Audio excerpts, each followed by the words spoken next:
What's up, man? How you been? Oh, great, great. Enjoyed another weekend of softball and ready to get back to some Yeah. interviews. So we have a Uh, great one tonight, which I'm oh, excited about. man, tonight's a good one. We haven't been in the studio in a few days, man. We've been calling games, the remote thing. I had a great show out. The kids took third, so I'm glad to see that. Yeah. So I had our fill of sports this weekend between Oklahoma winning and calling the games. It was great. So then we get back to the studio, and there's a band, Dane. I don't have a useless facts for you. I just got a kind of a story. I was listening to Yeah. this band. I was running one day, and I'm like, man, I hear this intro come in. It kind of reminded me of some like '90s, almost like you hear this hockey hype stuff coming on. And there's a song called Delirium. I'm like, Yeah. who are these guys? And I look at this band on my little thread, and dude, it's freaking Sixth Century. I'm like, no, this Yeah. band is awesome. So I sent it to you. I remember the day you're like, who is this? And we started studying it and all that. And one thing leads the other, befriending them, Mhm. and got a chance to actually connect with Marc and Brady from the band. And it's a real honor to go ahead and get to it, Dan, and bring them on. Our buddies Marc and Marc and Brady, excuse me, from Sixth Century. How you guys doing tonight? Man, Good thanks man. for How having we? Love it. Love it. Thank you, Marc. Thank you, Brady. We know you guys are busy on the road, Yeah. touring, making new music. It's great to see you guys. So, guys, we're going to jump into these questions. We've been following you for a long time, and our fans help us cultivate some questions. So, we're going to run these past you. I'll take the lead for Marc, and then Dan can go with Brady for Yeah. two. But, Marc, man, looking at your days, of course, with Sixth Century, I know every artist always has those 4 or 5 kind of back Yeah. pocket bands, whether it's the garage band days or maybe when you're a teenager, you're doing the angry Yeah. music. Take me back, man. When did you first start making music in your life? How old were you? I'm still angry, man. No, Love uh, it. I started probably around 11, playing Okay. guitar. I was influenced by a lot of 90s rock, 2000s, early 2000s stuff. So with those first days, man, because everybody's kind of got that, like that, those bands where, you're doing the thing with Sixth Century, but every artist friend I have has got several bands. Did you have like a high school garage band type thing or some buddies I that you did. stuck with? Or Yeah, it was a high school band. It was called Prometheum X, and we played. okay, We were influenced by like STP and Corn, Deftones, those type Yep. of oh bands. yeah, So Good. 2000s. That was the main Classics, man. influence. I was a screamer, so I only knew how to scream. I got into singing afterwards. Hmm. Well, okay, doing a good job, man. As you transition and do both, so Yeah. great influences. I love it, man. So Dan, go ahead with question two. Yeah. Brady, with you, you guys have done countless shows and from start to where you are now, and obviously in the future, you guys grow bigger. Now, looking back on all the shows and gigs that you've done in your life, are there maybe one or two that kind of are at the forefront of your mind that you enjoy telling about? And can you share a couple of those with us? Sure, man. Yeah, absolutely. One that's sort of recent, which would have been back in July. We got to be direct support for Five Finger Death Punch in our hometown of Wow. York, Pennsylvania, for the York State Fair. So that was definitely, that's probably the top for me, especially in Six Century's career, and that's one of the biggest moments we've had so far. Um, and just the way it happened, dude. I mean, like, was very. It's just crazy, that's the one that definitely sticks for me. Like, out of every show that we've done so far, that is the one, and we hope to do more stuff with those guys and Yeah. I would more agree, opportunities. man. That is definitely the biggest adrenaline pumping show of them all. Standing in Uh, front of a 15,000 person crowd, not knowing what to expect. You prepare, you get ready, but at the last moment, you have no idea what's going to happen. So Yeah. wow. And Dane, we talk about this, it's a Marc balance and of Brady. adrenaline and the zen. Oh Oh yeah, yeah, yeah. definitely. And as they're screaming your songs out, and that probably had to be that hit of the feeling, Marc, for you and Brady. Like they're singing your songs, you're in front of this crowd, and they know your songs. I mean, what a feeling that was, right? I'm sure. It's crazy to see. Like, we're a new band. We're basically unknown in terms of that crowd. So it's cool to Mhm. see, a couple of heads singing the songs. Love That that. was the moment for me. I'm like, oh shit, they know Delirium or they know Death Wish. That was pretty crazy, man. That was great. Yeah, man. Well, it just Definitely. shows how lovable your music is, and it's relatable, man. I was telling Dame, we listen to a lot of bands, and you guys, thank you for saying this. Much respect to any artist, but you guys make real music. You're telling it how you Yeah. feel. the good and the bad. You're not holding back on how you feel, and I Yeah. respect that. You're an honest artist, and it kind of leads me to my question for you, Mark, for three.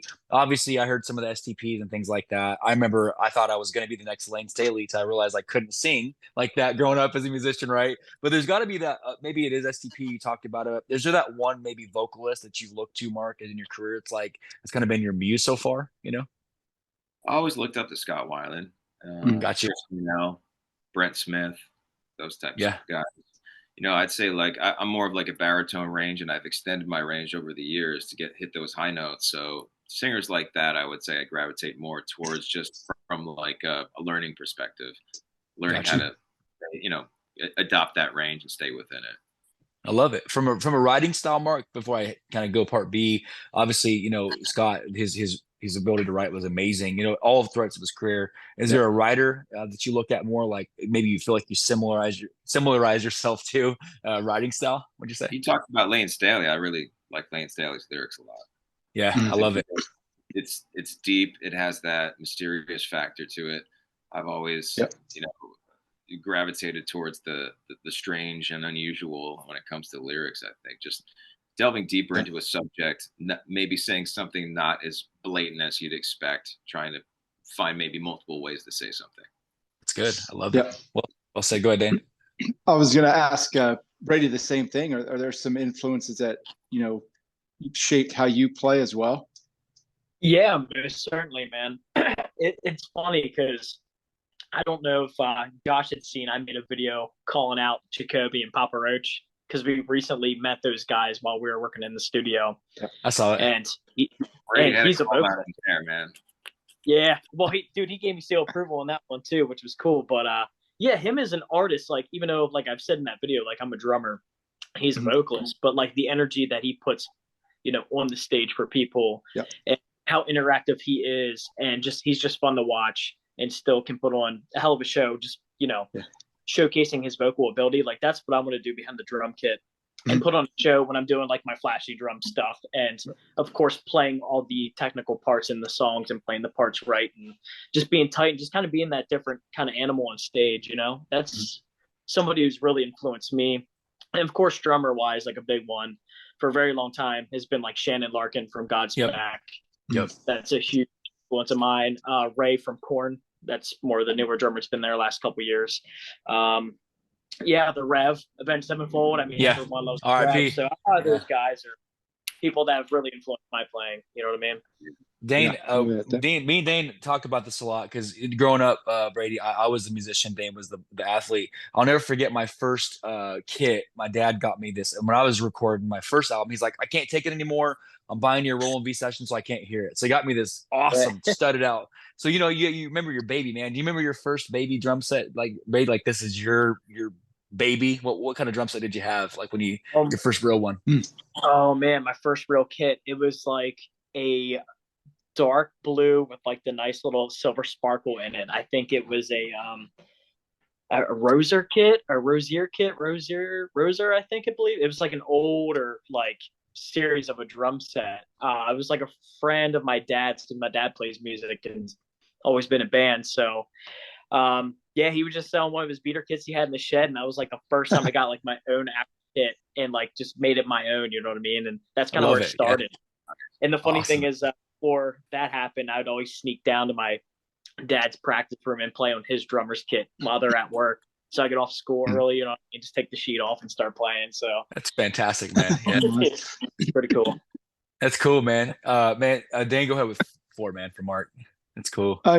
Yeah, this actually for both of you guys. I mean, I'll start with you, Mark.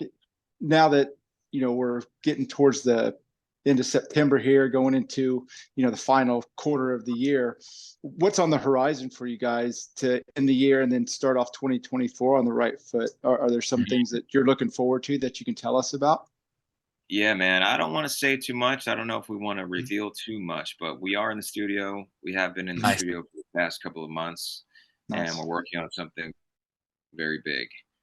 Can't say what's behind it, and we got to keep that level of secrecy. But we do have a song coming out October 16th. The 19th to kick it all off, and I hope everybody will enjoy it.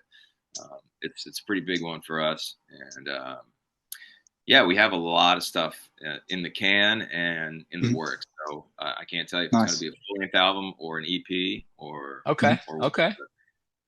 It's definitely coming soon. We can't wait, man. Nice. Whatever it's going to be, we'll share the heck out of it because we'll fanboy it out, man. Love it. And Brady, are you guys planning anything to, go on the road as well? If you can, I mean, if that's not something you can reveal, then definitely don't. Sure. I mean, yeah, that's definitely the goal. You know what I mean? 2024 is the goal to kind of, exceed like all expectations, just kind of go above and beyond with something. I think there's going to be some great stuff coming up. We'll be hitting all these places everyone wants to see us. I think it's going to happen for sure. Nice. We, Brady, this question for you too, man. I didn't know this even was a thing, really, even from my years of playing until my buddy Yogi from Demon Hunter was talking about it. Shout out. We were talking about tracking when you're home. When you're off the road, do you do any tracking for bands? Is it something you like to do as well on the side, or have you got into that, side projects and stuff or stuff like that? I kind of like when I first joined 6th Century, I was in another project, and Gotcha. Even before that, like I was in a touring band, but did stuff on the side. I mean, more so now, I've kind of just put like all my focus into this project. I gotcha. But I have passed, and then depending what it is, I mean, I'm always open to trying different things too, Right. Gotcha. But, always maybe rephrase that. Definitely not taking from away from the band. I just meant sometimes some drummers, if there's downtime or off season, kind of track and stuff. So I get it. I got you saying, man. So this next segment, Dane and I always laugh about this. Mark and Brady both. You guys are gonna chuckle. I guarantee you, in any media that you've done, I'm willing to bet on this right now. You guys have never had a segment like this. So this little segment, it's our flagship part of the show, you guys, and it's called Rapid Fire. We intentionally don't give you any heads up about rapid fire. You both will have 2 questions for this to make it 6. And the whole mindset behind this is Dane and I bet on what we think you guys are going to pick. You guys are actually being betted on by Dane and I. Our fans give us some awesome questions. They're PG, but it's about to get weird. We're going to run some things past you guys. And whatever you guys decide, you got to spit out one of the answers. You can't not pick something. You got to go with one or the other. Okay? So we're gonna go start with Mark, and then Brady will take question 2. We'll go back and forth. Okay. So Mark, this question is for you guys. You're called out to do your first headline show. Go in 2024. You guys are out there, and your manager says, "Hey, you have to pick one of these 2 songs. You have to do a cover of this just to start off the show. You got to do a cover." Now, here's the thing: you can either do Back in Black, obviously it's legendary, or you can do Living on a Prayer. But Mark, here's the caveat: if you do Back in Black, you've got to run out there on stage, Mark, only with a banjo and get it done. Or Mark, if you choose Living on a Prayer, you got to run out there using only a harmonica. So Mark, are you going with Back in Black with the banjo or Living on a Prayer with a harmonica? Which one are you going with? This is easy. I thought he was going to say like Tube Sock or something. Yeah, I'm going to go with Living on a Prayer because if I can do, I got a good Bon Jovi imitation. I love it, man. All right. Dane, did you have that one? Oh, yeah. I just took a shot in the dark on that one. So man, that was my I had Back in Black, man. So you got me on one. Mark, I could just see out there with the banjo, just kind of like, let's go, just getting it, man. Just going to town with Back in Black. So this next one's for Brady. So Brady, question number 2. It's actually funny because of the 2 of you, Mark's more similar as far as features, but this one's for you, Brady. You have to walk around for a day, Brady, as you're doing press releases and kind of press stuff. You have to introduce yourself and say, "Hi, I'm your current drummer, Jason Momoa," or "I'm Roman Reigns." You got to tell everyone walking around, Brady, that your name is Jason Momoa or Roman Reigns for the day. Who are you going to pretend to be for the day? Man, isn't Jason's the big buff actor that everyone just loves so much? Yeah, I might have to go with that guy. He's a good-looking gentleman. So. I love it. I love it, man. Dane, I had him. Did you have Jason, Dane? No, I didn't. Missing. Who? Roman Reigns. That's a WWE. Yeah.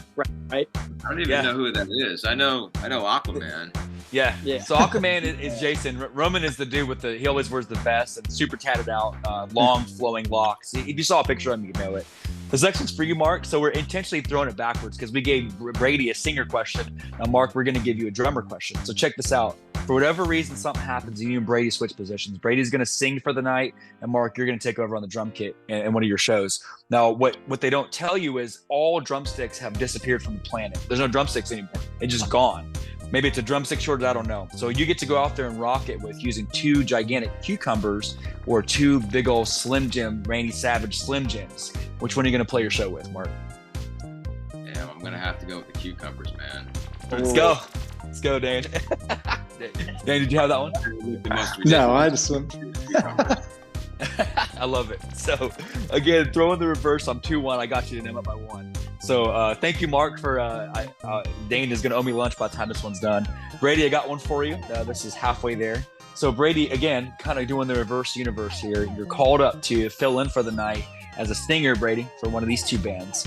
Now, you have to pick, and you got to fill in for the night. Time doesn't exist, so you can go back in time. So you're going back to 1968, Brady. You got to fill in being the lead singer for Steve Miller or Jim Morrison, The Doors. Brady, which one are you going with? Oh, man, you really laid a hard one on me there, man. Oh, dude, because, oh, man, that's really a tough one. I listened to a lot of Steve Miller with my brother when I was really young, so I might have to go with him. But you said Jim Morrison. I mean, the guy's a legend. Like, right. Right. Yeah, that's the avenue I was going down, but I put the got Doors, you, Dane. but, Let's go, Dane. I'm crushing it. I love it. 2 more, guys. We're almost done. So this will flip a little bit. So I'm going out of order. This one's for you, Brady. So, and the last one's going to be for Nick. So Brady, back to back for you. So you're also able to say that you wrote the lyrics for one of these 2 songs. We're going to go back to mid 80s, early 90s type thing. And you get to say that you're responsible for ghostwriting this song. A, Brady, you can say that you wrote Everybody Wants to Rule the World by Tears for Fears. You wrote that. Or both iconic in their own right, you get to say that you wrote the lyrics for I Saw the Sign by Ace of Base. Yeah, I think which one's got more come on, man, money. you're killing me over Who's here. got more royalties? Ace of Base. yeah, there you go. Yeah, world. Oh, dude, I am a sucker for Tears for Fears. Let's go. I'm killing it. Dane, what'd you have, man? That's Tears for Fears. Oh, yeah. Let's go. Now, Brady, I won't say I've been. Mark, did you have Tears for Fears too? Would that have been your pick? Yeah. I love it. Love it. Last one, Mark. This is for you in rapid fire. So last one, man. So you guys covers come and go quite often. So not a live cover, but you guys are tasked. You know, you've seen this. I know both of you have seen the whole Pop Goes Punk and all these types of things, right? Well, Pop Goes Metal. You guys are asked to do a demo for an upcoming Pop Goes Metal 20th anniversary or something. Yeah. And the 2 songs you got to go with, you got to make a metal version of Oops, I Did It Again by Britney. Be pretty cool. I've heard a banjo version of that, by the way, which is sick. Or you got to do Like a Prayer by Madonna. Mark, you going with Britney or Madonna for the cover? I've seen somebody do Oops, I Did It Again by Britney, and I couldn't stand it then. I'm going to have to go with that. Let's go. Let's go. I had you. I love it. Brady, what would you have picked on that, man? Just curious. Oh, man. What does he say? He didn't like the Britney Spears one. What was the Madonna one again? I'm sorry. Like a Prayer, baby. Let's go. I might have to go with Madonna. Let's go. I love it. Right. Well, fellas, I hope, again, thank you guys for being good sports. Dane, did you have Madonna or what did you have on that one? Oh, I had Like a Prayer. Yeah. Let's go. I beat you by 2, man. Dane. Send me lunch, Dane. I'll take my Red Lobster, Dane, mailed to me. I appreciate it. So I've got Red Lobster. That's a term I haven't heard in a long time. Yeah. There you go. You have to settle for this package of ramen I found earlier today. I love it. I love it. Well, guys, thank you again. Hopefully in interviews you've done, you have a segment like that. Appreciate you guys being good sports. Yeah. So the final segment, Dan, I'll give it back to you for the last one. Yeah, John, we call this one open mic. We kind of open the floor up to, get your perspective on what you do and maybe pass on maybe a mantra or philosophy that you carried through your career to maybe pass on to that next generation, maybe about following their dreams. Or we'll start with you, Brady. Is there maybe something that you can pass on this next generation to maybe help them follow their dreams and to reach the heights that you guys are as well? Sure, man. It's always tough. Music is not an easy thing to do, and it's very easy to get discouraged and beaten down. It's very, a mental challenge every day. And the only thing I can say is, I've been doing this for quite some time now, and it's like, even though that can beat you up and you get down on it, but the reason why we do it at the end of the day is because we love it. So then that's all that matters. You know what I mean? No matter where you get with it, as long as you can still play your instrument and you have that at the end of the day, that's all that matters, man. But if it's something that you really want to do, you got to keep pushing. You got to keep your head down and keep pushing forward because no matter what, it's what you want to do, and you get one shot at it. So the only thing I can say is just no matter what anybody says or whatever it may be, just keep going, keep your head up, and push forward. Facts. Yeah. That's fact. I love it. Wow. How about you, Mark? Can you maybe give something to the younger listeners? I would echo that. You have to always go with your dreams. You need to support yourself, of course. So maybe do both. But the one thing I would impart on the younger generation is to never play to the gallery, meaning don't do what people expect you to do. What you think people expect, it's not going to work out for you. You got to do what's in your heart and what you believe is the best option. Always go with your gut. So that is my number one thing. Wow. I think about Dane. Remember when we talked to Chris, when you brought up Brady earlier, we're friends with Chris, Chris Nix, he's JD's guitarist. And he said something similar, Mark, to that. He said, you're going to make something and somebody's going to love it and somebody's going to hate it. It's facts. It's music. Right? But what you're going to do is when you make something that you love, automatically you've got yourself that loves it, kind of what you're saying, Mark, and then also someone's going to love it because we love genuine, right? We love that. So I think you're spot on with your point, Mark. I love that. A lot of times people try to get into the mindset of the customer, like what you can't get into all that stuff. You got to go with what you know and do the best of your ability. So and kind of another question for you, Mark, and also Brady. Whenever you're sitting down to write things, where do you find that the some of your best work comes from? Is it kind of a deep within an emotional state inside of you, or is it kind of you're observing the surroundings and what's going on around you? Where do you find the best thing comes out? It's a little bit of both. A lot of the times, I tend to, but my favorite work that comes from within when I'm in those, the alpha or theta state or whatever you want to call it, that relaxation or the just before the dream state.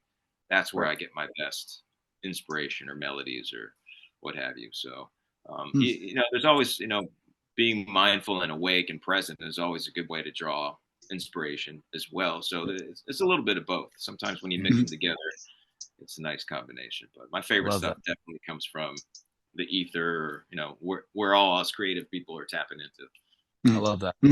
Excellent. Now, Brady, whenever you guys are putting a song together, do you guys kind of piece it together, and if you come up with something like a beat or something like that, do you hand it to the rest of the band, and vice versa? If they come up with something, you guys kind of build off of that, or do you come together and just kind of say, let's get something going here? Love that. Yeah, man. Yeah, it just kind of starts with like a skeleton of, most of the time, it all starts with Scotty. Scotty is not here tonight. He's also a fourth member, but kind of in the back of the scenes, you know what I mean? But yeah, usually he kind of comes up with the skeleton, or him and Mark will come up with something, or vice versa. And we all have little home studios that we usually just bounce the tunes back and forth from with each other. And yeah, we just kind of get it to where we feel pretty confident with it before we take it into the big studio. I love that. Solid, man. I'm making notes. I always make notes of it. I guess I had one kind of maybe passing final question for you, Mark. When you're talking about writing and all that, man, because I'm from the years of my playing and all that, I'm always fascinated by when people come up with content. Do you ever find yourself when you talk about whether it's that ether state or maybe on the road? I've heard some artists say they've got like whether it's on their phone or something. Sometimes they'll be piecing together lyrics. You ever made a song like that, Mark, where you're like, I'm on the road and I have to write this lyric down. I got to stop what I'm doing. Have you ever done something like that, Mark? Like maybe a drive-by lyric or whatnot? Thousands. I have thousands of voice notes on my I've had 5 different iPhones, and I've made it a point to save all of those thousands of voice notes from each one of my iPhones. Figured out what program to save them onto when you didn't know how to do it years ago. So I have flash drives and external drives of all of those ideas on it. Wow. 10,000 That's awesome. different ideas that I'll probably never get to. I love that. Well, man, Mark and Brady, again, guys, it's like I said, it's we interview people that we love. We're fans. We love what you're doing. It's good to hear music that speaks to us. It's real. Like I said, Outer Worlds is great. It's on my continual playlist. I can't wait to see more, whatever that day comes, as soon as October 19th ish. Can't wait, man. So we got a lot in store for you, man. We've been working really hard, so it's not going to be like a little trickle. It's going to be a lot of music. So I love that. Awesome. We're excited. Me and Dane talk about it because there's those bands along the years that come that you just don't have a bad song, and it's awesome listening to your body of work where there is no Yeah. song that you skip. A lot of times when you listen to body of work, my daughters do this all the time. They'll listen to like one song from like 64 artists. I put yours on, it's like start to finish. That's what's beauty of like what you guys do is you take more of your time, and what you put out is a work of art. So thank you guys for Yeah. just being Wow. amazing. Thank you, man. We appreciate that very much. That means a lot. There's a vibe for everything, whether I'm running or working on the car, whether I'm Yeah. mowing the yard or I'm mad at my kids. There's always something I can pull from what you guys are doing. So I love it. What's your So, favorite song on Outer Worlds, Inner Demons? man, I honestly I was looking back at my catalog, man, and when I can't tell you, I'd be lying to you if I said I have one because I play it all the way through. When I mow the yard, when I go for a run, I make sure I got about 40 minutes to go. I play it from start to finish. I do. So I'd be fibbing if I can't pick it. I can't do it that way. I don't like to break down singles. I like to listen to stuff. I got a vinyl collection, and I can't do that. So yeah, man. I'm just waiting for a time when you guys come close. Again, when you're close to Kansas, let us know because we'll host you guys, and we can't wait to see you in person. So, Yeah. Mark and Brady, it's always a pleasure. Open invitation, alum. Come back anytime. After the new stuff drops, you guys are welcome to Yep. showcase it. We'll continue to be a fan and support you and continue to put it out. Okay, so Rock and roll. Appreciate it, man. Thank you so much. of course, Thank you guys, for coming on. Yeah, you guys are welcome to drop off, fellas. We'll be in touch, and you guys have a great night and stay blessed. Okay, Yeah. appreciate you guys. You, man. Appreciate it. Thanks, Thank guys. you. We'll be in touch. Appreciate Yep. it. So Dan, I'm telling you, man, I was telling him when I broke down Outer Worlds and I was going through it with Tatum several times, man. Tatum loves it. And, I'll say, hey, when I can take an album and I can have Tatum listen to it and myself, I know you said you showed it to Yep. Sid. If your kids love it and the parents love it and the grown-ups love it, we're doing something right. You know what I'm saying? Yeah. So, Yeah. man. It puts you in a mood, and to me it just energized me when I listened to it. I was listening to them before the interview, and the song Shadow World Rise was something that really got me going, and they did a great I think a cover of The Chain. That's I love crazy. listening to that. So they do some really good work, and I can't wait to listen to more of their stuff and become even a bigger fan. It's good stuff, man. I'm telling you guys, we'll obviously drop the link. Good stuff, solid body of work, real music. I love the fact that it's real music. And I see that from Mark. And Mark talked a little bit about the whole Lane Staley thing. He's got this 90s grunge thing that I love. And that's the highest compliment I can give him because I feel like the best generation of music was 90s. We talked about this. And they embody that spirit of raw music, but also such a talented vocalist. He can scream on key, Dane. To be able to scream on key, it's not supposed to happen like that, but he can do it. So just a great musician, man. And I think a lot of people, like myself, that didn't grow up playing music but enjoy it, you almost forget that, or you take for granted that vocals are an instrument in themselves, and they have to be fine tuned. And when somebody like that sings and does it well, I mean, you take notice of it. So, man, that was enjoy fun. it. I really, really had a good time talking with these guys. So again, thank you, Mark. Thank you, Brady. Sorry that we missed you, Scotty. Hope you're feeling well, man. Get better soon. Dan, we got a big week of stuff. We'll let that sit out there. Just know we got a big thing. I might steal Mark's idea and just say, hey, stay tuned for what's coming up next. So There you go. got a big week of stuff. So you guys will be in for a real treat. So 6th Century, great band. Only getting more and more headway. Definitely would have been cool to see them playing with Five Finger Death Punch. Love that. So we'll close on that one. Just the one nightcap. Getting back in the studio. Yeah. We'll see a lot this week. As always, don't forget that we love you. And Dane, thank you for listening.